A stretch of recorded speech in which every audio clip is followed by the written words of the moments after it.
And then the other thing, which we'd said that I will discuss. So let's discuss at peak.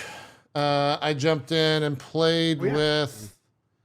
Who have I played with? Strippin, Faye, Naomi. These are all just like at different times. Alb, Ionica. I think that's maybe Gmart's been in there. There's a term that a lot of people have been applying to this game, which I don't want to propagate it and propel it, but I wish there was a different term for it, and they call it friend slop. Friend slop. I knew you were going to say that. Yeah, they call it friend slop, and it has. I think slop is like there's AI slop. Yeah, it's such a derogatory manner. But this game, while you can play solo, it is best played with friends, and it's a blast. The goal of peak is to get to the peak. It's to go through each level and get to the peak of the mountain. There's a handful of stages. I won't say how many for those that have never played it. The level changes every 24 hours. So you get a brand new map. So every single day you have no idea what you're gonna encounter. Which is really cool because sometimes you go into the mountain and there's a new item that you or anyone has ever seen before. You're like, what does that do? And the other day there was basically like an apple seed, and you can throw the apple seed. Well, it's just like, here's an apple seed, and you're like, well, what does that do? And so the apple seed, when you throw it at something, it grows into a pretty, like a Jack and the Beanstalk situation. Yeah, into like a massive tree that you can use to go from point A to point B. There's a bunch of different items that do that, and there's a bunch of different items that do absolutely nothing except alienate the rest of your party. Like there's a bugle. A bugle is a B-U-G-L, the musical instrument. That's bugle, right? I'm saying that right? Yeah. Mm-hmm, mm-hmm. And you can play that, and it's just an annoying ass thing. I think it does have some sort of gameplay element. Of course, there's an annoying ass thing that you latch onto immediately. I JP. immediately latched onto that Jesus. and alienated. I can just hear it. I heard JP invented the, what is it called? The Vuvuzela? Yep. That was me. I think that was, I think he made it. That was me. Vuvuzela. It was me. That was JP. There you go. I think that it also calls, like there's an NPC attached to it or something. There's like a Scoutmaster or something that I've seen, which is like an NPC. The only NPC I've seen that will chase you in peak. It's kind of a scary thing. I think that's how you do it. I'm not 100% certain. But it's just like it's a fun climbing adventure that has very, very cute animations and emotes. And maybe the best part about it, and maybe the way to categorize these games, because a lot of them have it in common, Lethal Company and Repo, it has proximity chat. And not only does it have proximity chat, but it's also tied to distance to your voice. So if you're really far away, it echoes. Or if you're in a tight space in a cave, it echoes. And that's a ton of fun, because if you and your friends get separated, or you fall and you're falling down the mountain and you're screaming the entire time, the further you get away, the softer and quieter your voice gets. So for comedic that's effect, great. It's yes, awesome. That's excellent. It's absolutely awesome. It's really, I think, the star of the game, outside of the cuteness and the emotes and all that stuff that you can do. But yeah, it's just a blast. There's a reason I think so many people are tuning into this, and it's in the streamer world, it's streamer bait. It's just fun. Like, jump in, you get to the top of the mountain, and you're gonna fail from time to time, and there's fun in that too. When you die, there are ways to res people when you get to the top of the mountain, but when you die, you basically come back as a ghost, and you can circle your friends, and they see you as the ghost, and so you can communicate during prox talk. Or you can like haunt them and tell them what happened, and like a lot of people are RPing that, so that's been a lot of fun. Ton of different items, like I said, ton of different ways to get around. There's like You can put down chain links between things. You can put ropes. You can there's like an anti-rope, which instead of going down, it builds up. So you can build up the side of a mountain. Just really like fun, clever stuff. You can get on top of trees. Can I play this with my 6 and 8 year old? Totally. Absolutely. Yeah. Okay. Yeah. There's no, I'm trying to think if there would be like any content warnings. I don't think so. Okay, is this one of those climbing games where you fight the controls, or is it pretty intuitive? Pretty intuitive. I would say you don't fight the controls at all. What you're fighting is the stamina bar. That's the gameplay factor of it. So they're in the bottom left. I can get with. Yeah, like in the bottom left. I was just wondering if you have to do like right hand and then left hand. I just played a game, White Knuckle. That was you're fighting the controls and stuff. Okay. Yeah. No, the only thing you're fighting is stamina, and so you have to constantly eat food. Some food can be bad, can poison you. The only way you know that is by eating it. Good. Or looking at it and trying to discern like, oh, that's a red crisp apple and not a yellow crisp apple. Which one of those is poison? I don't know. Why don't you eat one? Oh shit, I'm poisoned. Oh, that's so funny. Like that type of stuff, right? Just trial and error. You don't die when you get poisoned. You just lose less stamina. And so that's I guess the game factor of it is when you're climbing, you want to have as much stamina as possible. The green bar in the bottom left, because that determines how far and how long you can climb. What's the yellow bar? Energy? The yellow bar below it is extra. So if you like take an energy drink, you get like an extra bar that when your main bar is depleted, it pulls from that bar and that bar goes away until you get more extra energy. And then if you get hurt, there's ways to like heal that, like med kits and basically whatnot. There's also the brown on the bar is weight, so you can have too many heavy things. And then the yellow thing in the green bar itself, if you're not listening to the podcast version of this, that is you need to eat. You're hungry. You got to stay. You have to eat constantly to keep that up. Okay, so weight and hunger have a relationship with your stamina bar. Okay, got it. Those are the only things when it comes to being able to climb and not. Otherwise, you can you can climb on vines. There's different mechanics to where if you have momentum going into a vine, you'll slide down the vine and can get across it much faster. Every different area, it does the video game thing where there's an ice area and there's a fire area, because of course there is. Those have different environmental things too that you have to worry about. What's the point of doing okay, how do I word this? I want to know what the point of it is doing it in co-op, because like in games like Repo and like Leave the Company and shit, like the more people, the more items you bring back to the thing, and like in Repo, you like need 2 people to carry stuff or whatever. Like, what is the mechanic of the co-op in this? You can, so when you reach out your arm, you can pull people up, and so if you have more stamina than someone in your group, then you can go first. Pull them up the mountain, and then you can pull them up when they can't get all the way up to where you just were. You can also do different things, though I haven't seen it like executed that well. You can do certain things where you stand on someone's head and then like jump off or get a higher jump point to latch on to another wall.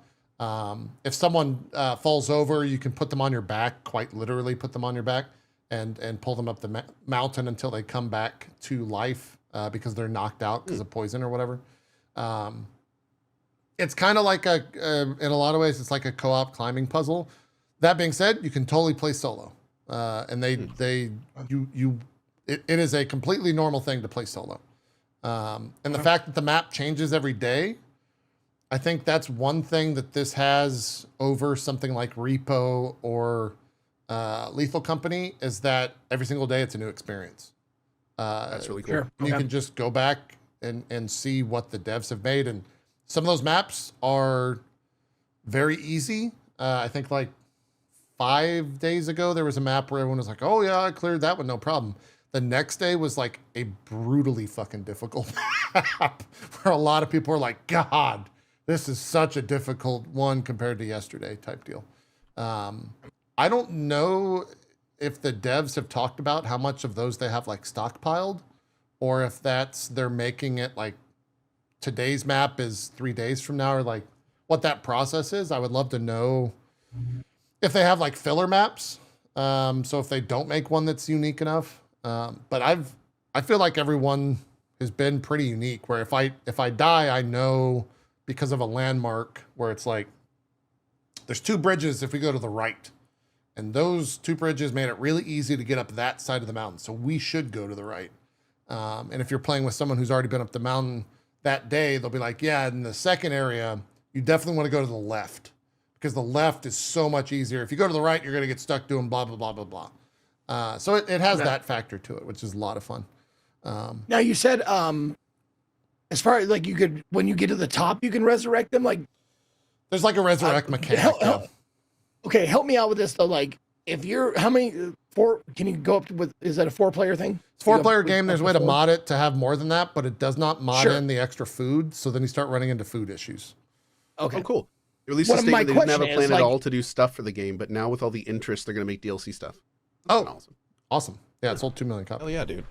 What were we saying? My question is like, if you have 4 people on your squad and like someone sucks at it and falls down the mountain and dies, do they just stay down there until the other 3 get up the mountain, or? So I'm spectating right here. That's why my hands are currently not playing. Spectating. Okay, yeah, so you're not playing.